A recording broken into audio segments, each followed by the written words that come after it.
وَتِلْكَ الْأَمْثَالُ نَضْرِبُهَا لِلنَّاسِ وَمَا يَعْقِلُهَا إِلَّا الْعَالِمُونَ. Ma'mar bin Rashid thiqatun, ya, beliau thiqah kalau meriwayatkan dari kitab, dhaif kalau beliau meriwayatkan dari hafalan. Dia dhabtul kitab, aslinya orang Basrah.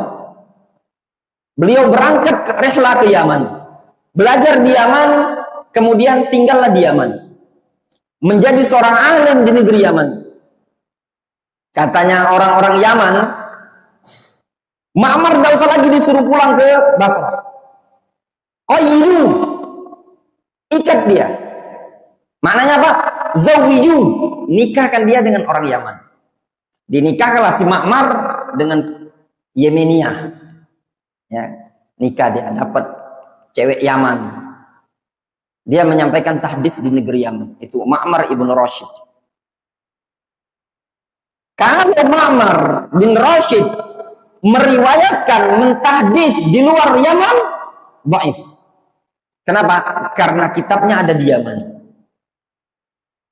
Itu faedah dalam ilmu mustalah. Ya. Antum-antum yang bukan orang Palembang ini tadi, yang sudah belajar di sini, supaya dia sudah capek-capek kita bina, ya, supaya jadi orang sini, qayyidu, ikat dia.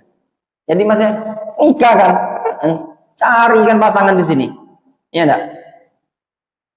Nah, Ma'mar ibn Rashid Abu Urwa, beliau dulu pernah mengatakan, kana yuqal inna rajul liyatlubal ilma li ghairillah fayaba 'alail ilmu hatta yakuna lillah.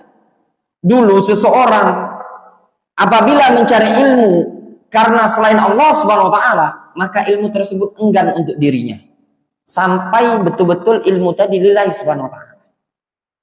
Kalau dulu di zaman dahulu orang kalau belajar niatannya bukan ikhlas, maka ilmu enggan nempel pada dia, sehingga ilmu tersebut akan menggiring dia kepada Allah Subhanahu wa taala. Nah, kata Imam Az-Zahabi, "Na'am, ya. Yatlubuhu awwalan wal hamilu lahu hubbul ilmi." Masya Allah. Ya, beda dengan kita. Kata Imam Az-Zahabi, iya, yang membuat dia mencari ilmu, di pertama kali mencari ilmu, bukan karena Allah, hamil yang mendorongnya tadi, hubbul ilmi, wa hubbu izalatil jahl. Cuma semata-mata cinta ilmu dan cinta untuk menghilangkan kebodohan. Wa hubbul wadhaif. Ya. Dan senang dapat pekerjaan. Wa nahwu dzalik, dan yang semisal itu yang mendorongnya. Namun tidak ada ilmu ketika itu tentang kewajiban ikhlas. Tidak pula ada sedekun niyah. Tatkala dia sudah punya ilmu orang tersebut, dia menintrospeksi dirinya dan dia pun khawatir nanti dapat musibah buruk dari niat-niatnya tadi.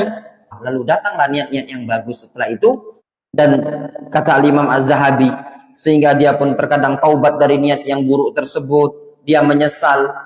Wa alamatu dzalik, dan tanda orang tersebut ikhlas, tidak terlalu suka membanggakan diri. Ya, saya ini berilmu, dan tidak suka berdebat. Siapa yang tujuannya cuma sekedar banyak-banyakan ilmu, ya, cuma sekedar untuk menarik dirinya terkesan berilmu, ya, sehingga dia mengatakan aku lebih berilmu dari si fulan, aku lebih pandai. Fabok dan lahu, sangat jauhlah orang tersebut dari ilmu tadi.